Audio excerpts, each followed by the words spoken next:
అందరికీ నమస్కారం. Welcome to Sakshi political spice.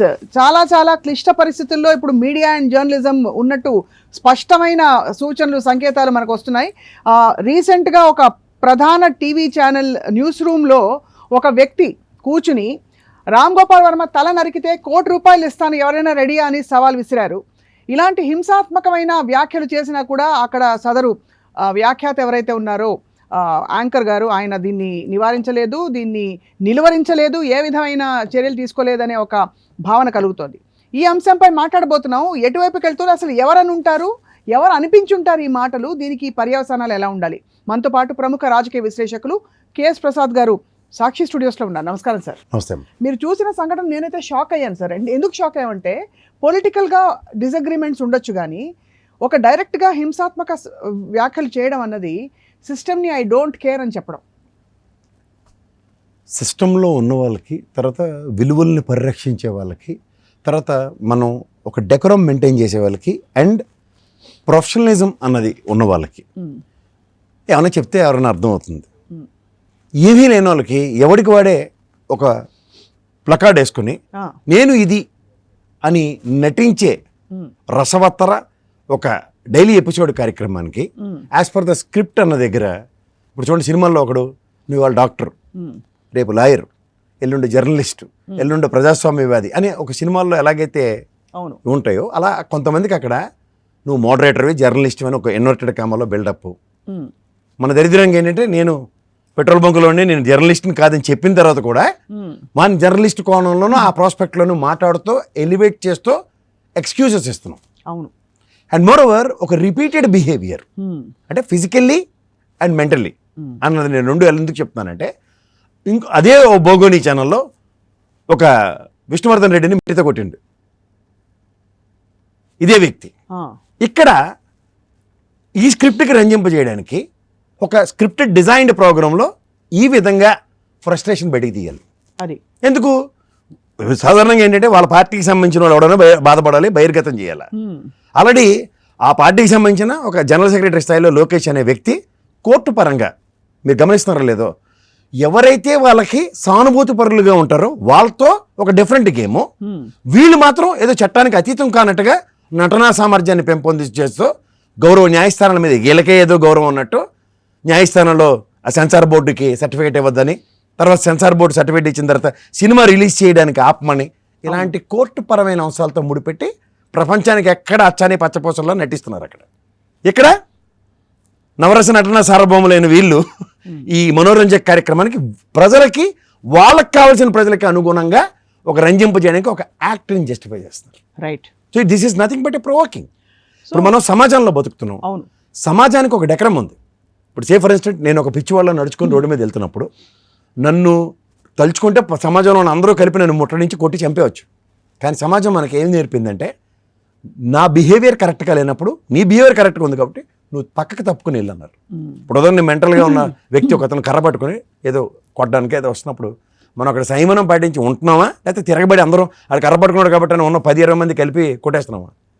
ఇది సమాజం మనకి చెప్తున్నది. అండ్ మోర్ ఓవర్ ఇవాళ గౌరవ న్యాయస్థానాల్లో కానీ, గౌరవ కాన్స్టిట్యూషన్లో కానీ మనకి ఎక్కడ పలానా వాడు సినిమా చేస్తే నువ్వు ఆ సినిమా చూడని మనకేం రాజ్యాంగం చెప్పట్లే. నచ్చితే ఆ సినిమా చూడు, లేకపోతే వదిలే. అసలు నీకు దట్ సంబంధమైన విషయం. అపార్ట్ ఫ్రమ్ దట్, ఈ రామ్ గోపాల్ వర్మ గారు అనే వ్యక్తి కూడా క్లియర్ కట్గా నా సినిమా నాకు నచ్చిన పర్సెప్షన్లో తీస్తున్నా, అది నీకు నచ్చితేనే వెళ్ళని చెప్తున్నాడు. ఇక్కడ వ్యవస్థ, ఇప్పుడు దానికి సెన్సార్ బోర్డు అన్నది నేను అయితే ఒక వ్యవస్థ అంటాను.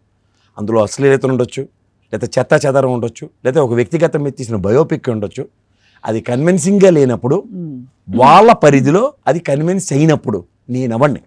First of all I'm not a censor board member. First of all I'm not a deciding factor as far as those movies are concern. ఇక్కడ వీళ్ళ బాధ అంతా ఏంటంటే, ఇప్పుడు ఉదాహరణకి జగన్మోహన్ రెడ్డి గారు అనే వ్యక్తికి, ఉదాహరణకి అభిమానిగా రామ్ గోపాల్ వర్మ అనే వ్యక్తి స్వచ్ఛందంగా లేకపోతే ఏదో విధంగా ఆయనకి ఇండైరెక్ట్గానో డైరెక్ట్గానో సపోర్ట్ చేస్తున్నాడు. మీరు ఇది గమనించారా? ఇక్కడ వీళ్ళకు భూమి పుట్టకాడి నుంచి ఉన్న ఆస్తుల సంపాదన కోసం ఉన్న ఇన్వర్టెడ్ కామా బ్యాచ్ గాళ్ళు ఉన్నారు. ఉదాహరణకి రాఘవేంద్రరావు గారు కానీ, లేదంటే మురళీమోహన్ లాంటి వ్యక్తులు కానీ, వీళ్ళు కూడా సినిమా నేపథ్యాలే కదా, అంటే డైరెక్టర్లు, ప్రొడ్యూసర్లే కదా. మరి ఇలాంటి ఏవో నచ్చిన సినిమాలన్నీ జగన్మోహన్ రెడ్డి గారి మీద అలా నేను ప్రవచనాలు చెప్పాడు కదా మొదటి ఇంట్రడక్షన్లో, ఆ పెట్రోల్ బంకుడు ఏమని చెప్పాడు, అలా ఎమ్మెల్సీ బాబు చంపేసిన దాని మీద సినిమా తీస్తావా, వీళ్ళు ఇక్కడ ఏదో ముస్లిం సామాజిక వర్గం మీద జరిగిన దాని మీద సినిమా తీస్తావని ఒక లోకల్ ఎడిషన్ వార్తల మీద సినిమాలు తీస్తావంటే నీ దగ్గర ఖాళీగా తిరుగుతున్నావు కదా మున్సిపల్ వాళ్ళతో సినిమాలు తీయించు. రాఘవేంద్రతో మురళీమోహన్ తోవడం కాదన్నాడా? సినిమాలు తీస్తే ప్రజలు డిసైడ్ చేసుకుంటారు, నచ్చితే వెళ్తారు లేకపోతే గమ్మున ఉంటారు. You are not the deciding factor కదా. అంటే ఇక్కడ కడుపు మంట ఏంటంటే ఒక వ్యక్తి రాజకీయాల్లో ఉన్న ఒక పార్టీకి ఒక వ్యక్తికి స్వచ్ఛందంగా సానుభూతి పరుడుగా పనిచేస్తుంది. వీళ్ళ దగ్గర మా గుదిబండలాగా ఏళ్ళనాటి శైలిలో ఉండి మా రక్తాలు తాగి రక్తమాంసాలు తాగేసి ఆస్తులు సంపాదించుకుని వీళ్ళు గోపెట్టల్లో కూర్చున్నారు. కానీ మేము పదవుల్లో గవర్నమెంట్కి వచ్చినప్పుడు వీళ్ళకి పదవులు ఇవ్వాలి, కానీ మా పార్టీ కష్టాలు ఉన్నప్పుడు ఈ ముసలి బ్యాచ్ ఎవడు పనిచేయట్లేదని ఆక్రందన. మీకు అర్థమవుతుందా? ఇక్కడ ప్రజలు ఎప్పుడైతే న్యాయ నిర్ణేతలుగా ఉన్నప్పుడు ఎవడి పని ఆయన చేయనివ్వకుండా ఎవడి పని ఆయన చేసుకుని, ఇప్పుడు సినిమా వచ్చింది గతంలో రామ్గోపాల్ సినిమాలు కోకొల్లలుగా వ్యక్తిగతంగా తీసిన సినిమాలు ఉన్నాయి. ఉదాహరణకి ఆయన ఎవరు పరిటాల రావు గారి మీద, లేకపోతే వంగవీటి మోహన్ గారి మీద, ఎన్టీ రామారావు మీద అని చూస్తున్నా. Acceptance from the people is not crawling for the acceptance కదా. నేను నా పర్సెప్షన్లో ఇది తీశాను. If you are willing to look that movie as a movie please watch it అంటున్నాడు. అది నీకు నచ్చకపోతే నేను ఎవడు బలవంత పెట్టట్లే కదా. నువ్వు ఎవడు ప్రొవోక్ చేయడానికి. సమాజంలో ఒక డెకరం ఉంటుంది. నీకు నచ్చినప్పుడు ఒక 4 గోళ్ల మధ్యలో నీ ప్రవర్తన నియమాలు ఎలా ఉంటుంది అన్నది చూసుకోవచ్చు. నీకు ఇంకా కాకపోతే ఇంకోటి సార్, అంటే ఇప్పుడు ఇక్కడ ఇదంతా కూడా మనం ఇంకా జస్టిఫై చేస్తున్నాం. రామ్ గోపాల్ వర్మ గారికి సినిమా తీసే స్వేచ్ఛ ఉందా లేదా అని. ఆయన సినిమా తీసినా తీయకపోయినా ఒక వ్యక్తి గురించి ఫలానా వాళ్ళ తల నరికితే ₹1 ఇస్తానన్నది ఒక బెదిరింపు. సుపారీ కిల్లింగ్కి ఒక పిలుపు, ఒక ఆహ్వానం. దాన్ని మనం అసలు రాజ్యాంగ పరిధిలో, చట్ట పరిధిలో ఎలా చూడాలి? రామ్ గోపాల్ వర్మ గారి సినిమా బాగుందా బాలేదా అన్నీ పక్కన పెడితే, వాళ్ళు సినిమాలు తీసారో తీయలేదా పక్కన పెడితే, ఈ statement is it punishable or not చెప్పండి sir. Is it an offence or not? First obviously provoking is always. అతను మాట్లాడిన మాటలో ఆయన స్థాయికి నాకు చెప్పాలంటే ఒక ఉపాధ్యాయ వృత్తిలో ఉన్న వ్యక్తి అతను 10 మందికి హితబోధలు చెప్పే దగ్గర what sort of provoking attitude is? ఎందుకని అంత కోపం? ఎందుకు? ఫ్రస్ట్రేషన్. ఒక నియోజకవర్గంలో రుమాలు వేసుకుని కూర్చున్నాడు, అది కన్సిడరేషన్స్ లేనప్పుడు, ఇండిపెండెంట్ కెపాసిటీలో ఒక సానుభూతి పరుడుగా ప్రవర్తిస్తున్న నియమావళికి acceptance from his own party లేనప్పుడు ఇలాంటి ఫ్రస్ట్రేషన్స్ వస్తాయి ఉనికిని చాటుకోవడానికి. అండ్ మోరోవర్ ఎవరు మీరు అందరికీ అంటున్నట్టు when you don't know how to show your frustrations and emotions అన్నప్పుడు నీలాంటి వాళ్ళ కోసమే కొన్ని సినిమాలు తీస్తుంటారు. వాళ్ళు జెర్సీ అని మూవీ ఒకటి ఉంటుంది. ఈజ్ ఎమోషన్, హ్యూమన్ ఎమోషన్ని ఒక ట్రైన్ వెళ్తున్నప్పుడు అరిచి చూపిస్తాడు అతను. అది పబ్లిక్గా ఎందుకు అరవలేడు? రెండోది, ఒక యూట్యూబ్లో చిన్నపిల్లడు ఒక అతను మమ్మీ అని అరుస్తూ షాపింగ్ కాంప్లెక్స్లో కానీ లేకపోతే అతను ఏం చేస్తున్నాడో గట్టిగా అరిచి చెప్తున్నాడు. This is way of expressing. As long as సమాజంలో ఇది ఎక్స్ప్రెషన్ అఫెన్స్ క్రియేట్ చేయనప్పుడు, ఒక హ్యూమన్ ఎమోషన్ని ఒక విధంగా ఎక్స్ప్రెస్ చేసేయడానికి ఒక మాధ్యమం త్రూగా అతను ప్రదర్శించింది. ఈ రెండు నీకు కనబడుతున్నప్పుడు ఒక్కొక్కరికి ఒక విధానం ఉందన్న కనీస అవగాహన కూడా లేకున్నప్పుడు మీరు ఏ ఉపాధ్యాయ వృత్తిలో దేనికి మీరు మచ్చ తెస్తున్నారో అసలు ఆలోచించుకోండి. మనకి ఇంకోటి చెప్తున్నా, యూనివర్సిటీలో నాట్లోనూ భావజాలం ఉన్నది చాలా ఇంపార్టెంట్. సమాజ హితం కాని భావజాలాన్ని నిషేధిత ఉన్నాయి. రాడికల్స్, నెక్స్ట్ నక్సలిజం భావజాలాలు ఇలాంటివన్నీ ఉంటాయి. యూనివర్సిటీలో ప్రక్షాళిస్తూ ఉంటారు రాడికల్ భావజాలాన్ని. వాళ్ళందరూ శిక్షార్హుల కింద కొన్ని సాహిత్యాలని, విప్లవ సాహిత్యాలని పరిగణలోకి తీసుకోవద్దని, వాటిని ఎవరైనా ఫాలో అయినా సరే శిక్షార్హులని సమాజం అండ్ వ్యవస్థలు మనకు ఒక డెకరం డిసైడ్ చేసినప్పుడు ఈ డెకరంకి అనుగుణంగా సమాజంలో వెన్ రామ్ గోపాల్ వర్మ లాంటి వ్యక్తి కన్సిడరేషన్ వస్తున్నప్పుడు who the hell you are. Correct. Who the hell you are. రెండోది, నీకు చేతనైతే ముళ్ళును ముళ్ళతోనే తీసే సామర్థ్యం ఉన్నప్పుడు నీకు ఇందాక చెప్పినట్టు నీ దగ్గర ఈ భోగోని బ్యాచ్లలో ఉన్నారు, వీళ్ళతో సినిమాలు తీయించుకో. నీకు ప్రజల్ని కన్విన్స్ చేయగలిగావు అనుకో, దాంట్లో take the merit and credits. ఎవడు కదన్నాడు? అదొక వ్యాపారం. నేను చెప్పినవన్నీ ఇప్పుడు ఉదాహరణకి గాంధీ మహాత్ముడు ఉన్నాడు, ఒక గోప మీద కొట్టగానే రెండో గోప చూపించి మన తరఫున ఆయన స్వతంత్ర సమరంలో మహాత్ముడి కింద అభివర్ణించబడ్డాడు. అంతేకాని నా గోప మీద కొట్టరు కాబట్టి మీరందరూ, నేను ఈ గోప ఇస్తాను కానీ మీరందరూ వెళ్ళి తనని బ్రిటిష్ వాళ్ళు ఆయన ఎప్పుడు పిలిపోలేదు. అందుకే ఆయన మహాత్ముడు అన్నారు. అవును, కష్టాన్ని ఆయన బడబాగ్నిలాగా ఆయనలో దాచుకున్నాడు కాబట్టి, ఆ కష్ట తిప్పలని ఆయన పడ్డాడు కాబట్టి స్వతంత్ర సమరయోధులు ఇవాళ మహాత్ముడు కింద ఆయన కొలుస్తున్నాం. అంటే వీళ్ళందరూ నేను మహాత్ముడితో పోలుస్తున్నాను కాదు. The way of convincing, the way of expressing, the way of convention, ఈ 3 చాలా ఇంపార్టెంట్. నువ్వు కన్విన్స్ కాలేదని చెప్పి ప్రభుత్వంలో ప్రపంచంలో ఉన్న వాళ్ళు అందరూ కన్విన్స్ అవ్వాలని రూల్ లేదు. రెండోది, భావ వ్యక్తీకరణ స్వేచ్ఛ మహానుభావుడు అంబేద్కర్ మనందరికీ ఇచ్చినప్పుడు ఒక్కొక్కడు ఒక్కొక్క పంధాలో భావాలను ఎక్స్ప్రెస్ చేస్తుంటారు. ఆ వ్యక్తపరిచే విధానానికి నియంత్రించడానికి మీరెవరు? మీకు నచ్చిన విధంగా మీరు ప్రవచనాలు చెప్తున్నప్పుడు, మేము యాక్సెప్టెన్స్ చేస్తున్నప్పుడు, when we are giving tolerance and you are all being tolerated, ఇంత జరుగుతున్నప్పుడు కూడా ఈ టాలరెన్స్ యువతల వాళ్ళకి వచ్చేసరికల్లా మీకు అసహనంగా ఎందుకు మారుతుంది? అసలు అవన్నీ కూడా అదంతా ఏ పరిధిలో వస్తాయి సార్? సంస్కారం ఏంటి, ఒక విధమైన మంచితనం, మానవత్వం, సమాజ పరిధి, ఇవన్నీ. నేను అనేది చట్ట పరిధి ఒకటి ఉంది. చట్ట పరిధిలో ఫస్ట్ ఆఫ్ ఆల్ ఎవరు నీకు ఏ హాని చేసినా నువ్వు కొట్టి చంపే రిటాలియేషన్ ఇది లేదు. నీ ఆత్మరక్షణకి నువ్వు ఒక ఇది తీసుకోవడం తప్ప. ఇక్కడ డైరెక్ట్గా ఆయన ఇన్వాల్వ్డ్ కాదు. ఎంత దమ్ము ఉంటే ఒక న్యూస్ ఛానల్ రూమ్లో ఇతన్ని అలౌ చేసి అలాంటి మాటలు మాట్లాడించుంటారు ఆ ఛానల్. రెండోది, ఇతను మాట్లాడి దీని పర్యవసనాలు ఉన్నాయనుకున్నాడా లేదనుకున్నాడా, ఎవరు ఏం చేయరు అనుకున్నారా?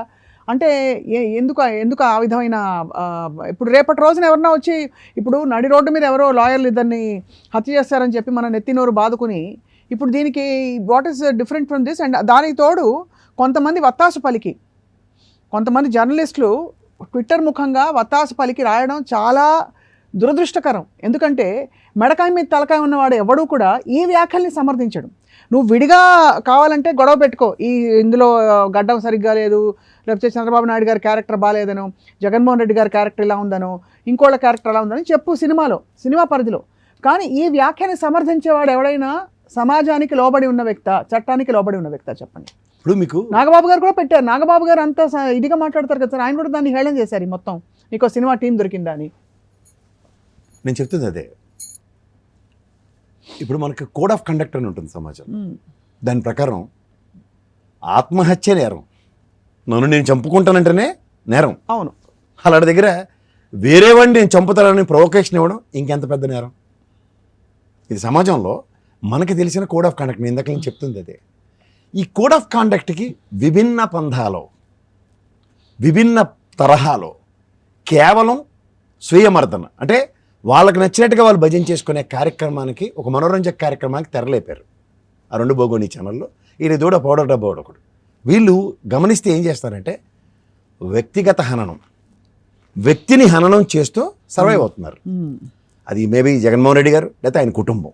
మీరు గమనించండి కావాలంటే. దాంట్లోంచి వీళ్ళు ఏదో బాగుకోవడానికి చేస్తున్న ఒక వికృత రాక్షస క్రీడలో ఇక్కడ మీకు సానుభూతి పరులుగా ఎవరైతే వస్తున్నారో, ఉదాహరణకి రామ్ గోపాల్ వర్మ లాంటి వ్యక్తి బయట నుంచి ఒక సానుభూతి పరుడుగా స్వచ్ఛందంగా ఒక మెట్టు దిగో ఒక మెట్టు ఎక్కువ ఆయన పని చేస్తున్నప్పుడు అది వీళ్ళకి కష్టం కావట్లే. అంటే బీయింగే ఆయనలాగా మేము సానుభూతి పరులు అనుకుని ఒక ఇన్వర్టెడ్ కామాలో పెట్టుకుని వచ్చి అక్కడ కూర్చుంటున్నప్పుడు when the act is not justified as per their limitations or as per their directions, అప్పుడు ఏమవుతుందంటే ఇట్ ఈస్ డెఫినెట్లీ కంపారిజన్కి లీడ్ అవుతుంది. ఆ కంపారిజన్ ఏమవుతుంది? ఫ్రస్ట్రేషన్కి వచ్చేస్తుంది. ఇక్కడ మనం ఇంత తాపత్రయపడి ఇంత భజన చేస్తుంటే వన్ ఆఫ్టర్ అనదర్ ఎలా మిస్ఫైర్ అవుతున్నాయో గమనించండి. ఇప్పుడు దానికి సునీతమ్మ కేసు ఎత్తుకున్నారు. అది దడేలుమని ఎక్కడెత్తేసారో ఏమీ తెలియదు. తిరిగి అది ఊరు మీ మంగళం మీద పడినట్టు అది సునీతమ్మని ఎత్తికే చుట్టుకుంది అలా ఆయనకి.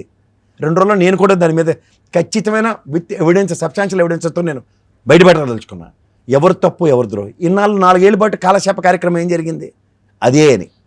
అవన్నిటికీ ఏమవుతున్నాయంటే సారాంశపరంగా ఇప్పుడు మనకి ఎలా అవుతుందండి, విజువలైజేషన్ ఈజ్ చాలా ఇంపార్టెంట్. ఇప్పుడు నేను ఒక విశ్లేషణ కూడా చెప్పొచ్చు, but if I give a demonstration అనే ప్రాపర్ పవర్ పాయింట్ ప్రజెంటేషన్ ఇచ్చినప్పుడు దాని ఎఫెక్ట్ చాలా ఉంటుంది. నాకు తెలిసిన విషయమే చెప్తా. నేను కొన్ని స్టాటిస్టిక్స్ అన్ని బోర్డు మీద వేసి ఎక్స్ప్లెయిన్ చేసినవి నాకు వ్యూవర్షిప్ చాలా ఎక్కువ వచ్చింది compare to my analysis on this. So ఎప్పుడైతే ఇప్పుడు ఇది రామ్ గోపాల్ వర్మ గారి పక్కన అన్వయించి చూస్తే అది విజువలైజేషన్కి జరిగింది అనుకోండి, what sort of prospective drive అన్నది ప్రజల్లోకి సమాజంలోకి వెళ్తుంది అన్నది అవగతం అవుతుంది. అప్పుడు ఏమవుతుంది, వీళ్ళ డొల్లతనం బయటకు వస్తుంది.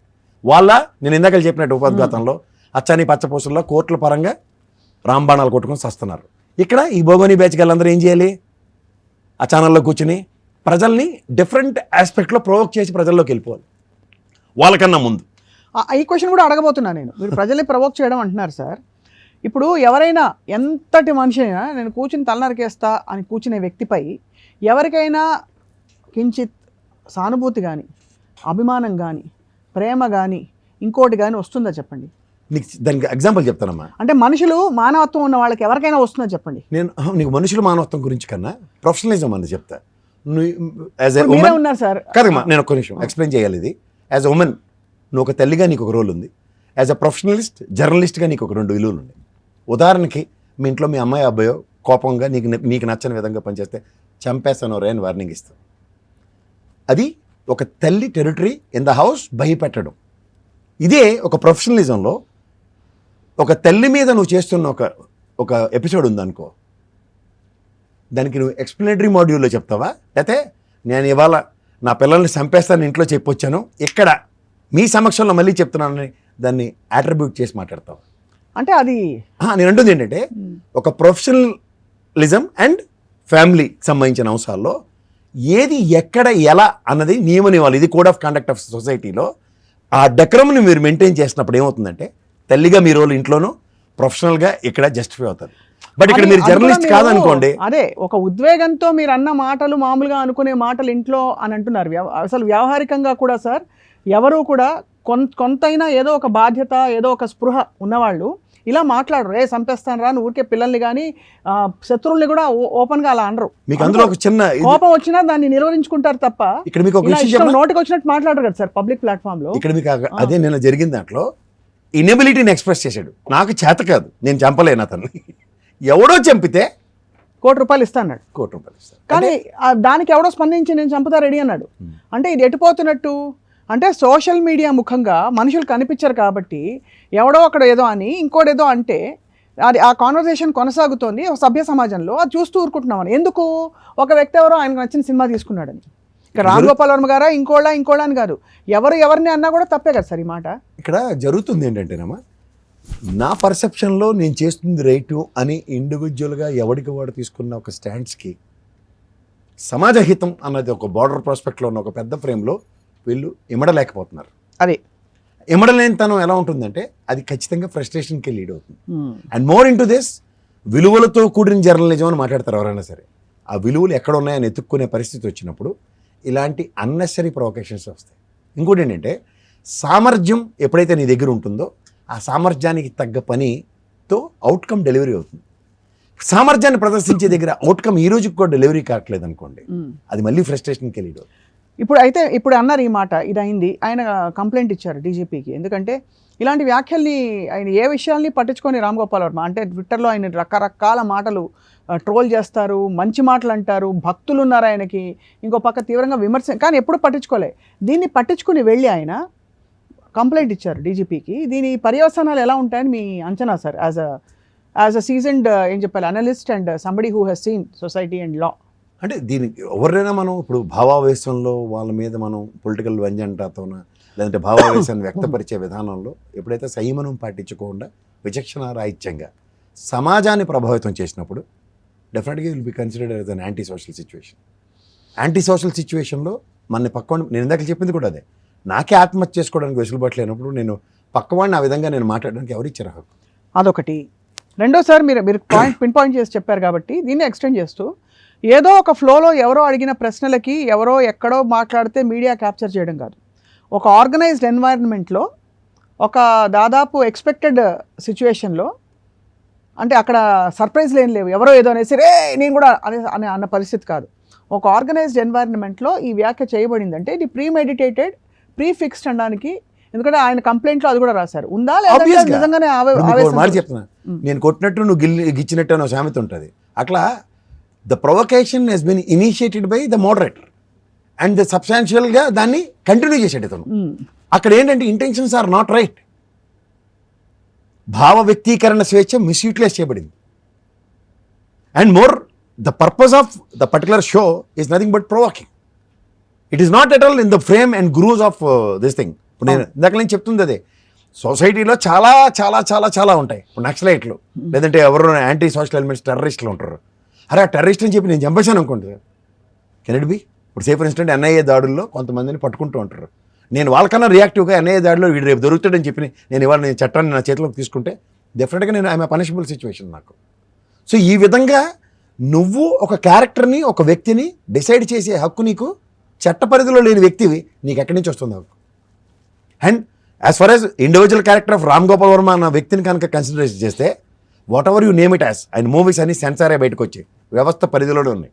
అదే ఇది వ్యవస్థ బయట ఉంది కదా అంటున్నాను. ఈ కామెంట్ అనేది వ్యవస్థ బయట. నేను అదే చెప్తున్నాను, ఆయన చట్ట పరిధిలో ఉన్న వ్యక్తికి చట్ట పరిధిలో లేడని ఒక అభిశంసన, ఒక దాన్ని ఏమంటారంటే ఒక ప్రీకన్సీవ్డ్ మైండ్తో ప్రజల్ని మిస్ట్రాక్ట్ చేస్తున్న మీ ఇంటెన్షన్స్ రాంగ్ అని చెప్తున్నా. అది when it is wrong obviously it leads to punishable situation. So here I want to ask you, sir, how come that a few journalists journalist కాదమ్మా, అంటే కాదు, నేను అనేది బయట ట్విట్టర్లో సపోర్ట్ చేసిన వ్యక్తి. నేను పేర్లు ఎందుకు తీసుకోవట్లేదంటే వ్యక్తిగతంగా ఎవరి గురించి మాట్లాడడం నాకు ఇష్టం లేదు కాబట్టి, అది నా సంస్కారం. కానీ ఆ సదరు వ్యక్తులు ఒకప్పుడు వాళ్ళ కష్టం వచ్చి వాళ్ళని జైల్లో పెట్టినప్పుడు ధర్నాలు, ప్రొసెషన్స్ నడిచాయి. అసలు జర్నలిస్ట్ కమ్యూనిటీ అంతా ఏకమయ్యి ఆయన్ని సపోర్ట్ చేయడానికి బయట బయలుదేరి వెళ్ళిన చాలామంది ఉన్నారు. నేను కూడా వెళ్ళాను సార్ ఆ టైంలో. ఎందుకంటే ఒక పరిధిలో అన్నీ మర్చిపోతాం. It's not about affiliations or ideologies, it is about what is fair, what is not. How can anybody think that making such a statement in a news room is fair and in the scope of law? చెప్పండి. అంటే scope of లా గురించి తర్వాత కన్నా సాధారణంగా ఇప్పుడు మీరు సంఘీభావాలు ప్రకటించేంత స్థాయి ఉన్నప్పుడు జర్నలిజం విలువలు పరిరక్షణ, సంఘీభావాలు ప్రకటించకుండా వేరే వ్యక్తుల్ని పరిరక్షణ కోసం వచ్చినప్పుడు నీ వెనకాతల వాళ్ళు ఉన్నారంటే your a suspended character from particular fraternity అని ఉంది. అంటే ఇట్స్ డిసప్పాయింటింగ్ కదా sir. Why do we need to stoop so low to just show our support for somebody? దాన్ని అంటారమ్మా, ఇప్పుడు దిగజారుడుతనానికి ఒక హద్దు ఉంటుంది. ఆల్రెడీ తప్పునే సమర్థిద్దాం అన్న ఒక పర్సెప్షన్తో కనుక ముందుకెళ్తున్నప్పుడు ఇంక సమాజ హితమా, సమాజానికి కీడా చేయడా అన్న దాంట్లోనే ఆలోచిస్తారు ఎవరన్నా. ఇప్పుడు రేపొద్దున రాంగోల్ వరం ఏదో అవుతుందనో లేదంటే ఈయన ఏదో చేసేస్తాడో అన్న కాన్సెప్టే కాదు, ఇలా మాట్లాడడం తప్పు అన్న విషయం మీద చాలామంది చర్చిస్తున్నారు. ఇది ఎంతవరకు టాలరబుల్ అన్నదే ఫస్ట్. అంటే ఎగ్జాక్ట్లీ కూడా మనం పబ్లిక్ డొమైన్లో మాట్లాడడం. ఎగ్జాక్ట్లీ మనం ప్రశ్నిస్తుంది కూడా అదే సార్. ఇప్పుడు వ్యక్తిగత అభిప్రాయాలు, విభేదాలు ఉండొచ్చు. మీరు సినిమా నచ్చకపోతే చూడకండి, విమర్శించండి, సినిమాలో అలా ఎందుకు ఉందని మాట్లాడండి, చర్చలు పెట్టండి.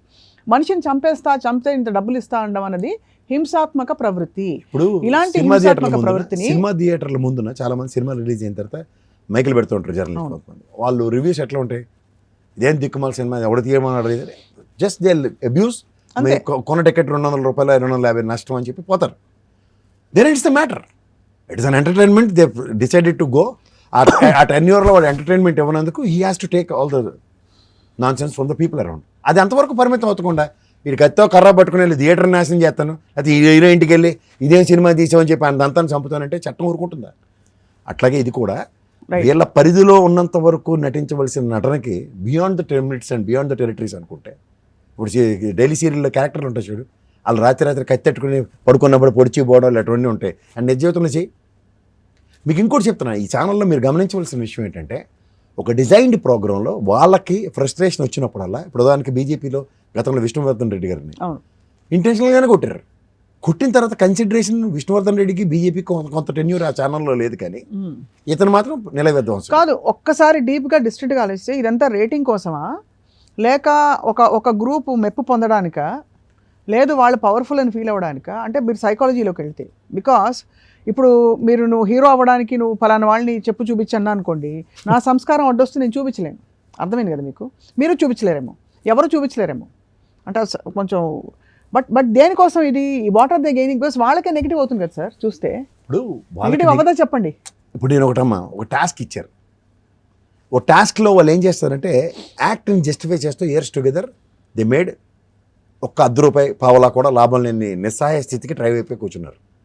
ఈ నిస్సహాయ స్థితి ఎక్కడ దాకా వస్తుందంటే end of the day progress report ఉంటుంది కదా. అవును, మనం సంవత్సరం అంతా నటించవచ్చు, సంవత్సరం ఆఖరిన ఎగ్జామ్స్లో మనం బతికేంటో స్కూళ్ళును మాస్టర్లు డిసైడ్ చేస్తారు. ద సేమ్ సినారియో ఎలక్షన్స్కి జస్ట్ దగ్గర పడిపోయిన టైంలో ఈ పర్ఫార్మెన్స్తో what the outcome we have derived అన్న దగ్గర అస్త్రసన్యాసం చేసిన ఓన్ టీమే కనబడుతున్నప్పుడు ఒకళ్ళ తర్వాత ఒకళ్ళు, ఇప్పుడు ఎందుకు శ్రవణ్ గారు ఉన్నారు, మాకు మంచి మిత్రుడు ఆయన, within span of no time మాకు ఇంకొక దాంట్లో కూర్చోలేపాడు, ఇంక రోజు ఎంతకన్నా నటిస్తామని. సో అలా ఫ్రస్ట్రేషన్స్ అందరికీ వస్తున్నప్పుడు ఇతనికి కూడా ఫ్రస్ట్రేషనే వచ్చి ఉంటుంది. రైట్. సో ఆబ్వియస్గా ఏమవుతుందంటే ఎక్కడో తీరా బరస్ట్ అవుట్ అవుతుంది. ఆ బరస్ట్ అవుట్ అవడానికి ఏంటంటే సందర్భం సముచితం కాని దగ్గర బరస్ట్ అయ్యాడు. దాని పర్పస్, దాని అవుట్కమ్ ఎలా ఉంటుందంటే, పర్పస్ ఎవరికైతే నాలో కొమ్ము కాస్తున్న సింపథైజర్గా ఉన్నాడో వాడికి పెద్ద శూన్యం. ఇతను ఇండివిజువల్ క్యాపబిలిటీని ఈ రోజు దాకా పర్ఫార్మెన్స్ని మళ్ళీ మోటర్కి తీసుకొచ్చాడు. దాంతో ఏమవుతుందంటే ఈ అన్నెసరీ రక్కస్ని ఇంటెన్షనల్గా కాకుండా కంటెన్షన్ కరెక్ట్గా లేనప్పుడు చేస్తే వచ్చే ప్రమాదం at the cost of you. Right. అప్పుడు ఎవరు సహకారాలు ఇస్తారు? మీరు అటు జర్నలిస్టులు అయితే ఖండించుకుని కూర్చుంటున్నారు, సంబంధం లేదు ఈ విషయం అని. కానీ వాళ్ళు జోగి రాసుకుంటే బుగ్గిరాలి బ్యాచ్లు ఉంటాయి కదా చూడు, వాళ్ళు ఒకళ్ళు బుగ్గి రాసుకోవడానికి సిద్ధపడుతున్నప్పుడు మనం ఏం చేయగలుగుతాం? ఏమి చేయలేం. కానీ very disappointing and almost disheartening to see this kind of ఇంత పర్సనల్ అయిపోవాలా సార్? ఇంత పర్సనల్ అయిపోవాలా సార్? కానీ ఒక మనిషిని చంపుతా అని పబ్లిక్గా అనడం అన్నది it is not in good taste. నేను చెప్తుంది అదే. ఇవాళ ఒక రామ్ గోపాల్ వర్మ గారి గురించి మాట్లాడవలసిన అవసరం ఎందుకు వచ్చిందంటే ఖచ్చితంగా ఈ వ్యక్తిని ఆ వ్యక్తి ఆ విధంగా మాట్లాడడం తప్పని. అవును, అంతే సార్. నాకు హక్కు లేదు. ఇప్పుడు వాడి మీద నాకు నా ఫ్రెండ్కి మీద నాకు కోపం వచ్చి అరే నేను చంపేస్తాను రే అనడం వేరు. బట్ నేను స్కూల్ మనకి ఫస్ట్ ప్రార్థన ఉంటుంది కదా, దాంట్లో హెడ్ మాస్టర్ మైక్ లాక్కొని నేను చెప్పి ఈ అందరి ముందు నేను చెప్తున్నాను చంపేస్తానని చెప్పడం ఎంత తప్పో ఇది కూడా అంతే తప్పు. రైట్. సో మొత్తానికి కేశ్ ప్రసాద్ గారు విల్ వెయిట్ అండ్ వాచ్. అంటే ఒక డెకోరం వెయిట్ అండ్ వాచ్ చేయొచ్చు కానీ చట్టం ఊరుకో, చట్టం తన పని చేసుకుపోతుంది. అదే విల్ వెయిట్ అండ్ వాచ్ ఏం పరిణామాలు అంటే, బికాస్ రోజా గారిని బండ బూతులు తిట్టాక పాపం ఆయన అరెస్ట్ అయ్యారు. బట్ ఆ తర్వాత మళ్ళీ ఆయన సారీ చెప్పలేదు. దాని పర్యవసానాలు ఎటుపోయిందో ఏమిటో తెలియదు. అంటే మనం ఏదైనా నోటికొచ్చినట్టు వాగచ్చు, ఏదైనా జరగచ్చు, ఈ చలామణి అయిపోతుంది అనే ఒక ఫీలింగ్ రాకపోతే చాలు జనానికి. అంతే. ధన్యవాదాలు సార్, నమస్కారం.